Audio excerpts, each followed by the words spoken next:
and welcome back. We are here with round number 7 of the 8-round regional. It's been an insane day, and I mean, I look at time, we're really flying through the rounds here. It's been really good. Now, we're going to have a little bit of time until the play set, because they're just shuffling their decks up now, getting ready, and just deciding who goes first. So, a couple of quick things. This is an 8-round event, so we've only got one more after this. And as it's a regional, there is no top cut, it's just the Swiss rounds. I noticed in the chat some guys were asking after a certain player, and let's be honest, we were going to make sure he was on at some point. He was going to make it to the latter rounds, and that is Tom Rose. Tom is UK national champion. Yep, YCS winner. Always playing the deck. He just seems to reinvent it every time, and it astounds me. And then we have Leon Dow Ranger. So we'll talk about the decks in a second. But really interesting matchup here, and really coming on with the whole side of using older cards as well, and reinventing them. So we'll come on to you for that one actually, about their decks. So Thomas Rose, very famous for playing a lot of Burning Abyss. He did have a brief stint, UK Open 2, he was playing Invoked 60 card. It was dark times for Tom. But yeah, so he's on BA for this event. He was on BA for the last 2 YCSs, which he is top 32 to the last 2 in Europe. Leon is playing Mekk Knight Invoked.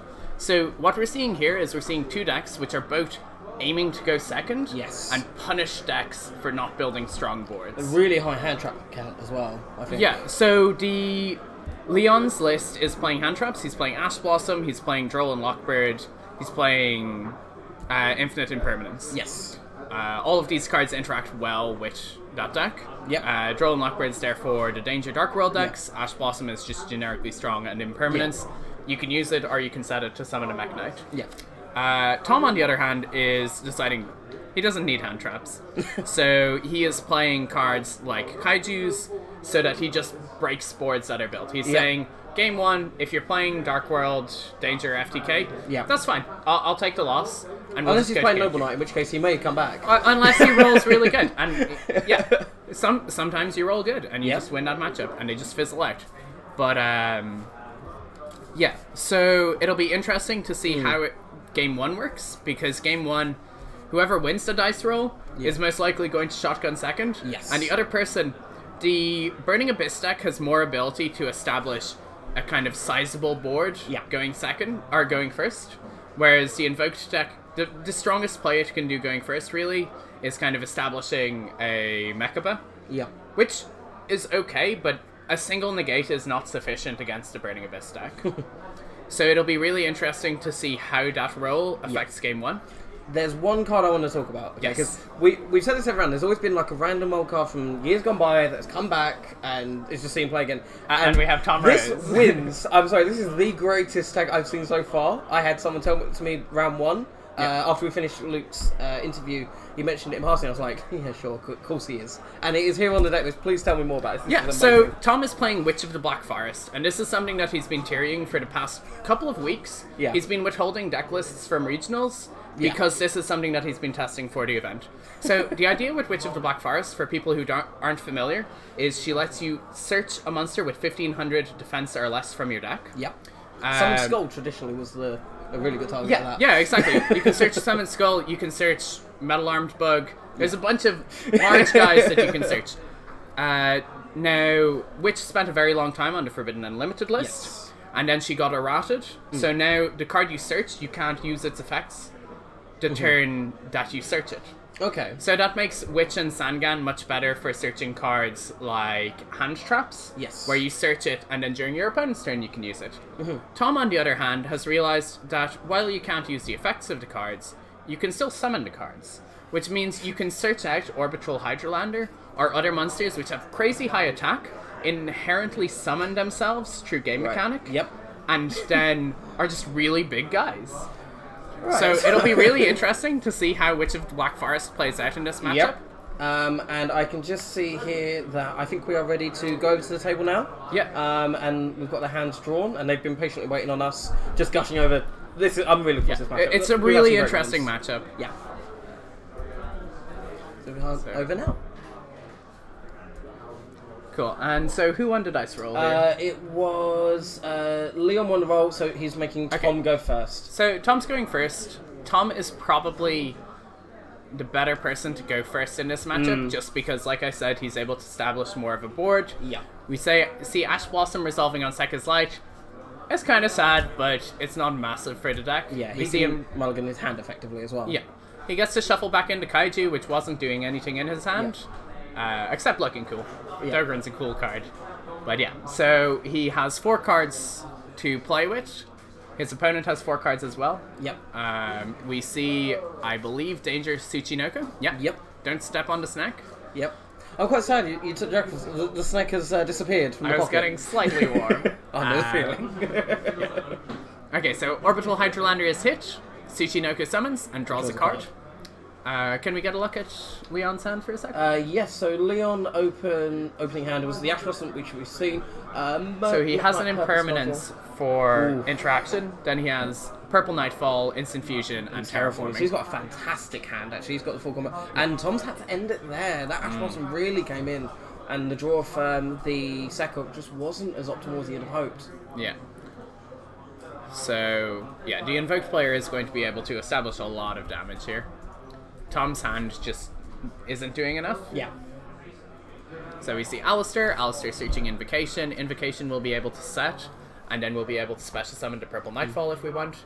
What I love here about Invocation as well, I think it really sets it aside from a lot of other cards in the game, bless you, is the fact that it can make use of the hand traps after they've been used. Whether they're your own or your opponent's, you can just fusion summon them away, and away you go. Now, Purple Nightfall is searching for Blue Sky, yep, and then Blue Sky's going to get another search. I would assume here Indigo would probably be what he'll go for. Probably. Yeah, there it is. I mean, you only searched a name that you don't already have. Exactly. It's in Invoked Mekk, I remember you only really run those 3. Yes, that is correct. He has other ones in the side, but he only plays the 3 in the main. We're going to see him using each of the Mekk Knights. Yep. Because he's able to use the Tsuchinoko column. I'm pretty sure he's going to be able to establish sufficient damage here. Or he'll be very close if he doesn't. I don't think it'll be game, but I think he's going to hit for about 6,000 as a ballpark figure. It depends, because he's already normal summoned. Oh, he's got the instant fusion. I forgot about that. Okay, never mind. This could be instant fusion, and then he can set. He can set impermanence. No, he's got. Yeah, he's gone for the 1,000. Once again, an older guy. He's gone for the 1,000 Knights. And got the invocation back. Wow. Yeah. Yeah. So 1,000 dice takes the snake. Yep.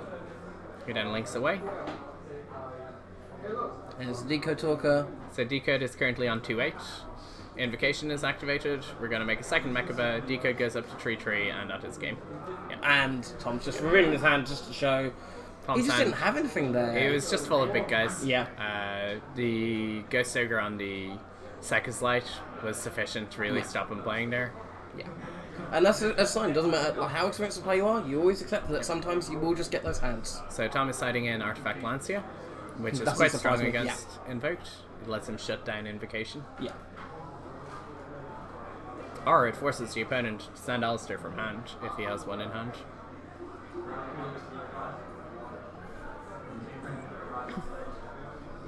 So looking at these side decks, then, with Tom, we've seen quite a few times, and obviously the BA we're quite familiar with. With Leon, obviously, it's the first time we've seen this deck today. Looking at his side deck, what do you think he's going to go in? So we assume we're going first here. We're going to side in Tree Book of Eclipse, Tree Solemn Strike most likely.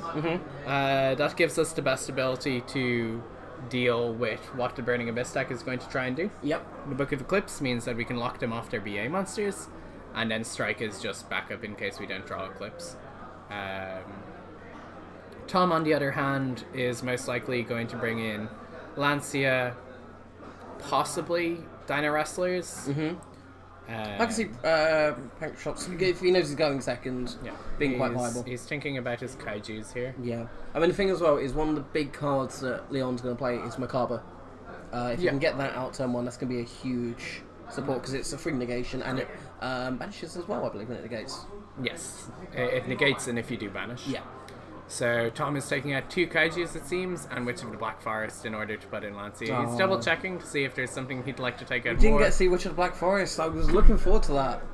I mean, we hopefully still have 2 games. That's true. Yeah, if we get to game 3, I would like to. I just want to see Witch of the Black Forest for Hydrolander. I think that could be hilarious. And he's bringing in the Dino Wrestlers as well. Yeah. So that's what he's taking out for those.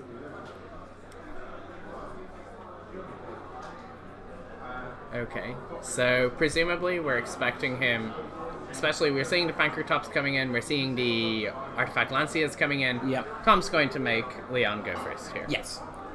I would be astonished if that was not the case. Yeah. So again, if Tom is going first in the matchup, he can at least set up a Beatrice, and the Mekk Knight deck only can really clear the Beatrice with a Boral Sword. Well, Boral Sword won't clear it, but Unicorn is the only way to clear it without letting Tom summon a monster from extra deck.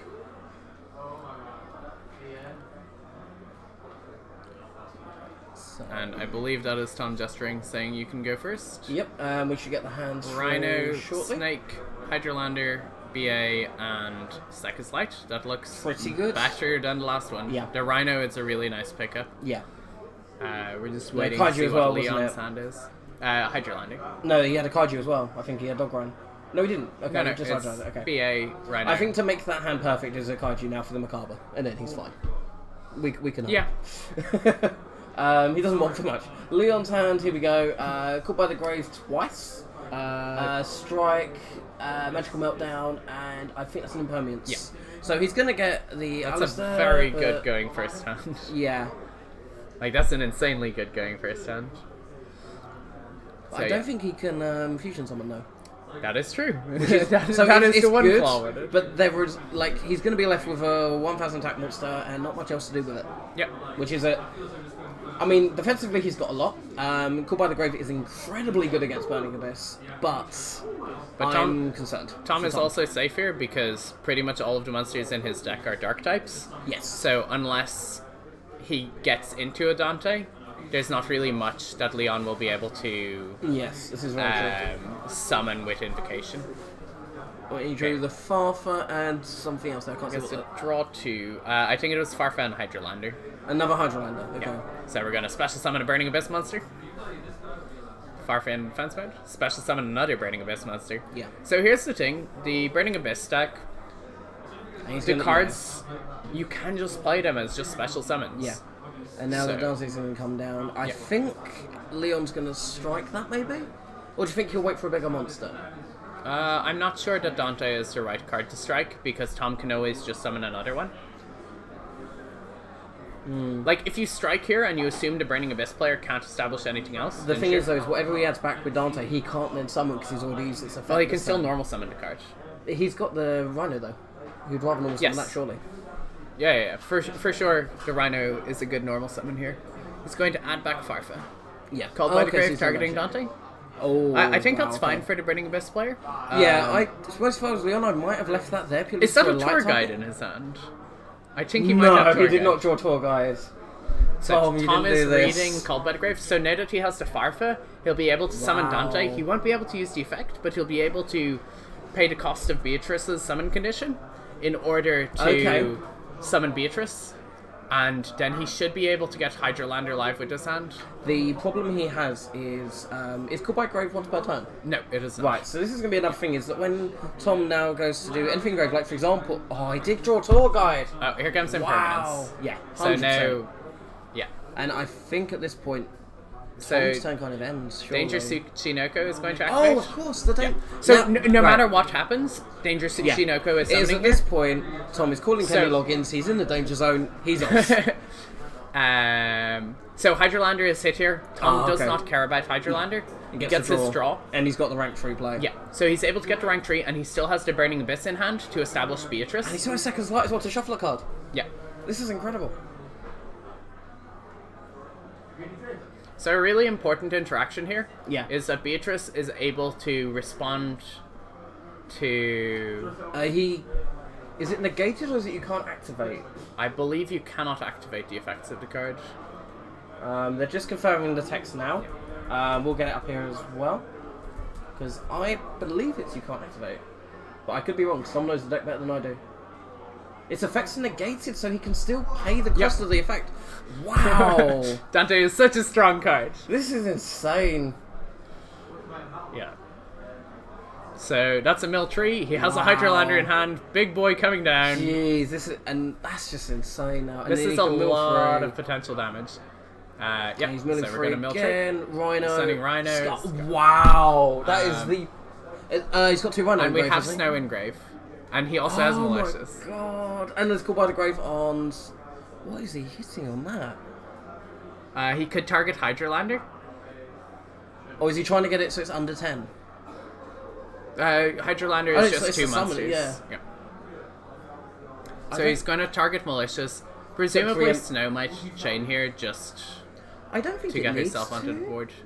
Does it need to though? Because yes, he stops Mally, but Tom has just so much right now, and he does. He has the Rhino send. Yeah. The only way to... Oh, he can Rhino send Seer as well. No.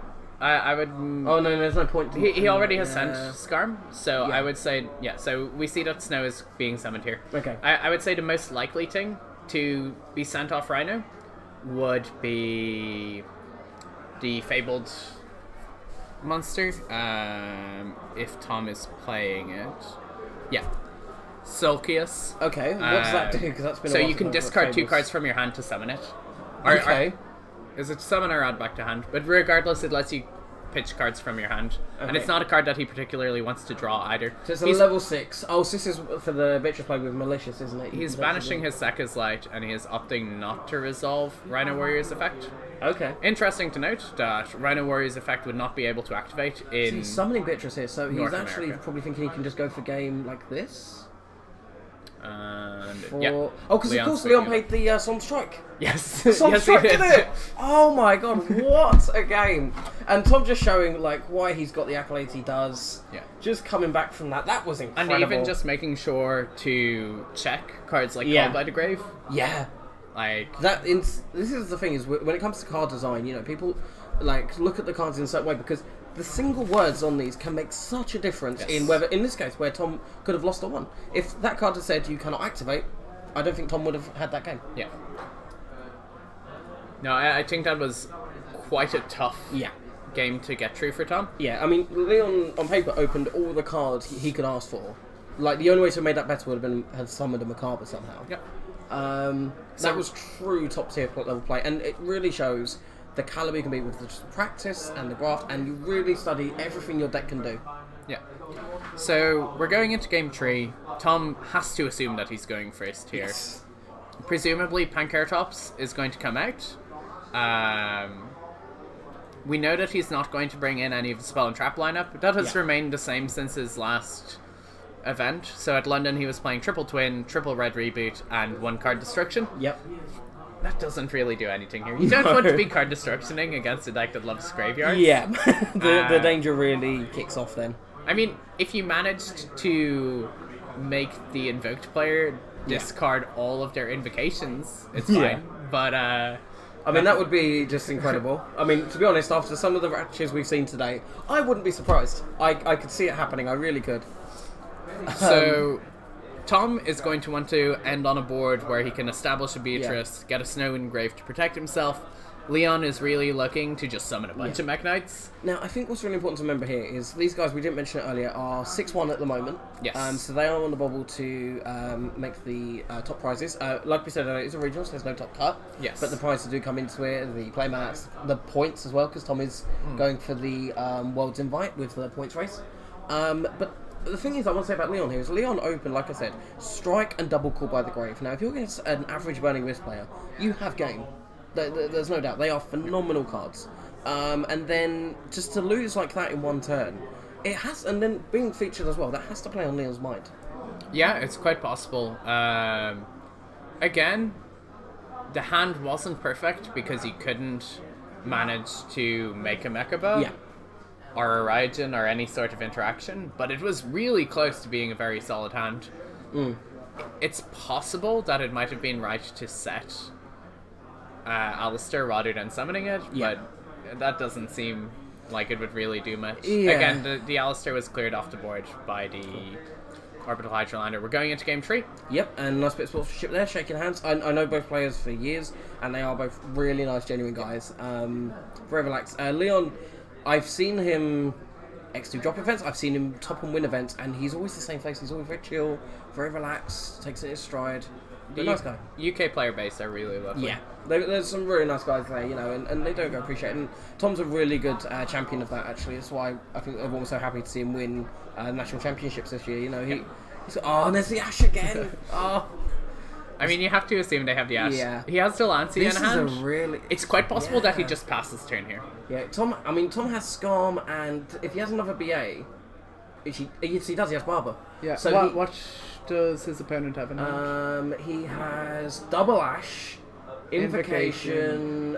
I called by the Grave. I can't see what that card is. I believe that is the World Legacy quick play spell. Yeah. So we're just seeing a corner of a card. It's basically they open their hand slightly to the judge. Yeah, so he's putting the BLS back in. I like that, you know, it's not going to do anything this turn. He's got a Dante on the field. He can make a Dante this turn, no problem at all. And then he gets the Scarm Search in the interface. But I think he's looking to get another Burning Abyss monster to get that, or even Rhino Warrior. I think if you're only making there's a Rhino Warrior. There's a Rhino Warrior. There it is! Godly top decks for Mr. Thomas Reyes. Yeah, I mean, this is all you could really want. I promise we are in another room. I did not just... Wow. Yeah, I mean... Torg has a shown Jackalope and Malicious. Okay, so Tom has two choices here. Again, he's able to either just sit on a Beatrice and pass, or he can just hope that his opponent doesn't have a good hand and just kind of establish the biggest board he can, because Malicious is a really good extender for this deck. The thing is, I mean, Tom doesn't know this, but at the moment, Leon has no way to make an invoke summon, and he doesn't even have any Mekk Knights. So he'll be able to get Purple Nightfall, and then summon Blue Sky. What's that gonna do? So Blue Sky will let him search Mekk Knight. If he top decks Meltdown or Alistair. Yeah, I mean that's where it's gonna be insane. But don't forget as well. I mean, Tom, I've seen him do this before, where he said, Alec, he does these combos that. But again, Tom has Lancey in hand. Yeah, here comes Isolde. Is this now? She's left Noble Knights. She's gone. I've had my fun. Let's go back to let's just do this. Grabbing Blackluster Soldier, the classic. Did you ever think? Did you ever think you would see a day when Blackluster Soldier, Envoy of the Beginning, was just casually searched from the deck? I remember, this is going back a few years now, I was actually featured at YCS, and Rob, who some of you may know from past streams, he was very upset with me because, and there's the Beatrice, and you can use the effect this turn. Hard-made Beatrice. Wow, this is true skill. But yeah, no, I actually top-decked Blackluster Soldier for the win. I felt like a bad person, but now he's searching it. Yeah, this is crazy. The amount of extension that this deck can do with the new tech that's in it. And particularly, if you look, Tom has so much control over his graveyard as well. And he's got the snow, it's just... The Burning Abyss deck is really interesting from a deck building perspective, because up until very recently, the convention in Yu-Gi-Oh! Is that you play as many copies of a card as you can, so that you see it more frequently. And this deck really pushes that idea. Now, you can treat each of the Burning Abyss cards as effectively the same card from deck building, but it's really interesting to see. This is something interesting. I saw Tom just before the start of the tournament when he was deck building with Luke Parks, who was on round one. Yeah. Now, he's crossed it off on his deck list, Triple Burst Dragon. This could have been Triple Burst and Beatrice, because he's got the Malicious. Yeah. So at this point, I mean, Tom's probably going to go for Decode. I can see that happening, or potentially, because Soul's done its thing now. I can see Decode going on the field. Oh no, he's passed. Okay, so there's the drones. But Triple Burst could have been very interesting. So he top deck. Oh no, that last card wasn't World Legacy. It was drones. It could quite possibly be drones. Yes, it is. I think he still has World Legacy. Yeah, I think he still has World Legacy. Okay. So top deck, we assume is drones. Yeah. Yeah, I mean, drones is a really strong card. Yeah. Here comes a Kagari. Kagari add back drones. He has a free link too. He can summon Alistair the Meltdown Invoker. Yeah. Okay. But then counts for the fusion. Yes. Yeah. But again, we have Lancey in hand, so that fusion spell's not resolved. The other thing we have as well, I don't think he's used Beatrice this turn, so he could send Farther and banish Alistair. Beatrice has no materials on her now. Has she used her effect twice? Yeah. So I thought she only used it once. I think so. That or he has the materials just... Because I was going to say, yeah, because if he's got material underneath it, he can send Farther, banish Alistair, and at which point Leon's turn kind of just ends. There is a Sulcius and there is a Malicious in Graveyard, which makes me think that Beatrice has used her effect. He might have just sent Snow, then, to be which is a very good defensive play. Okay, so Alistair comes down. Ooh, instant fusion. This, I think, is actually going to be for the Millennium Eyes Restrict to take the... Oh, he's going for the Thousand Eyes.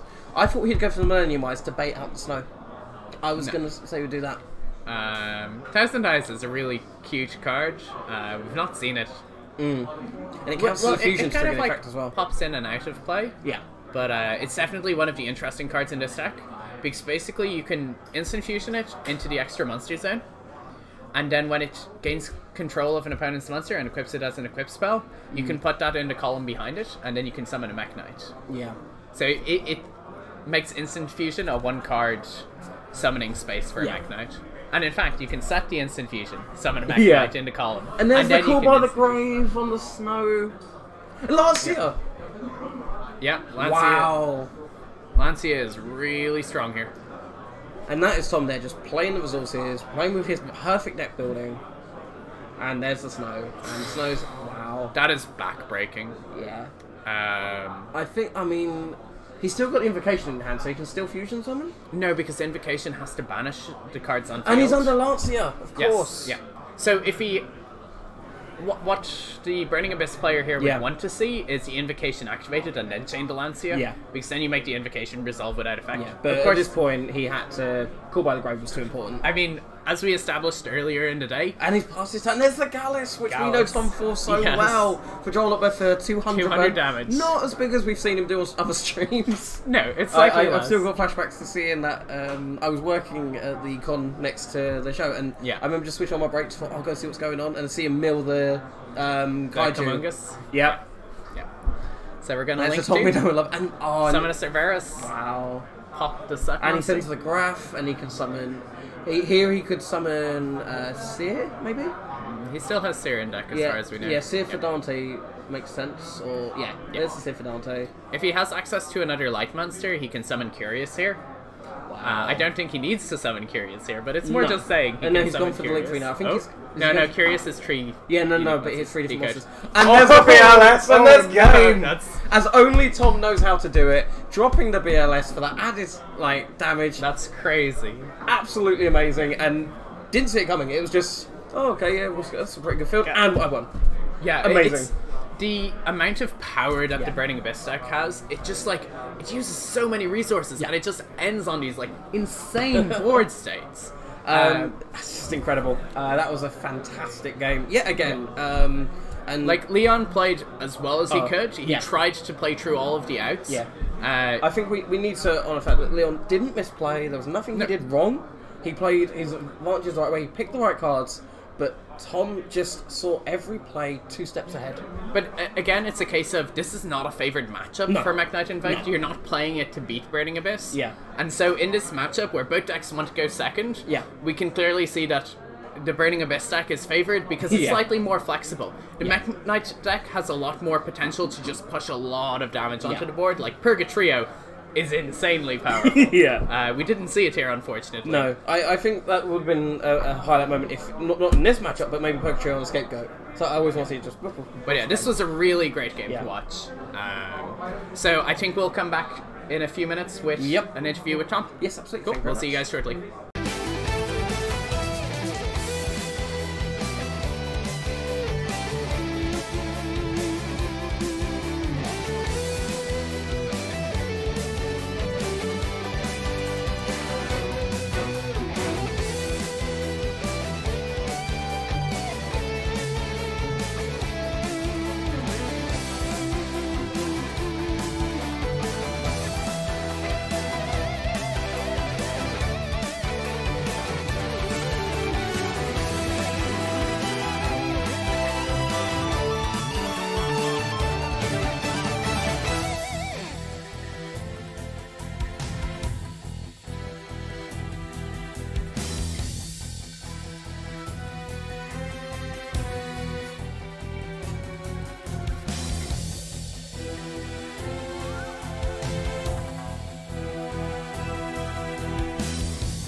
And welcome back, guys. I'm joined with Thomas Rose, who just won round 7 at the UK Open Tree. So, Tom, congratulations. Thank you very much. I see you're sticking with Burning Abyss. It seems to be all we know you for these days. It's all I know. It's all you know. I mean, you played it at Utrecht, you played it at Nationals, you played it at London, you topped all of those events, you won Nationals. How is the deck so good? Like, it's been 4 years, and you're still just summoning Dante. I honestly don't think the deck is so good. I think that it's just good enough to stay competitive, and it's the deck that I'm most familiar with, so I get some value out of just like having a lot of practice. I've put in a lot of hours. Like, I don't have the ability to test during the week as much as I would like to for these events, so having a deck that I've already banked hundreds of hours of playtime just through sheer number of events makes my life a lot easier. And also, as I say, I don't think it's the strongest deck in the room, but that means that it kind of takes the heat off from what people are side decking a little bit. Sure. It's versatile, and it doesn't easily get shut down unless you're finding people playing Ghost Reaper for the Dante. Yes. And even then, there are ways of playing through it. You can just go for the Link monsters in the extra deck and try and OTK directly with those. Did you know what you were playing against this round going into the matchup? Okay. Did you both know what each other were on? Yeah, okay. We both. So Leon, kind of similarly to me, is a man that's known for a deck that he likes to play. Right. So I knew what we were expecting going in. We were both hoping to win the die roll so that we could tell them to go first. Yeah. Which is obviously the standard procedure in a format full of FTK. Of course, of course. So how did you feel? Were you like, yeah, Mekk Knight, easy matchup, or were you worried going into it? I was worried. I was kind of fortunate in that the side deck choices that I'd made was a bit of a hedge against what I thought was going to be the rise in popularity of the Rongnominiad deck. Yes. So I'd put in the Lanciers specifically to counter that deck. I was like, oh, yeah, those are going to be coming in here. Yeah. Yeah, the Lancia, as we saw, it just ended that last game there. It's such a versatile side deck card. Yeah. Are there any other things about that matchup that you were really considering? Like, Called by the Grave seemed to be very impactful, but it just wasn't enough. Called by the Grave is really huge, and if it resolves, it causes me a lot of problems. We did have the interesting moment there where I was still able to use everything that I wanted to use on my Dante. He just stayed at 1,000 attack. Yeah. It's not the biggest of problem. I think I made a bit of a mistake there. I should have summoned the Beatrice sooner, discarding Calcab, and I could have forced out the last back row before I'd had to commit so much that turn. Yeah. So, a bit of a mistake there, but Dante pulled through, as he always does. There's one last thing I want to talk about, because we brought this up when we were going over the deck lists. You're playing one Witch of the Black Forest. Oh yeah, he's great. How? Why? What does she do in the deck? So it diversifies the types of monsters in my deck to help facilitate summoning Curious. Curious gets the Snow on your turn so that you're free to use the Beatrice for Farfa on your opponent's turn. And then when you link away the Witch, you just search for a Hydrolander, slam it down. You can't activate the effect of Hydrolander that turn, but it doesn't matter. It's just a big guy. Yeah, you can search Dark Armed as well, right? You can search Dark Armed, but Dark Armed is much less of an effective search target, because if you search for a Hydrolander and put it on the board, it's only prevented from using its effect that turn. As soon as you pass turn, if you haven't killed them, you have a live Hydrolander on the board. Yeah, that seems pretty relevant. I think that's all from us for now. Good luck in the last round, and we will see you guys for round 8.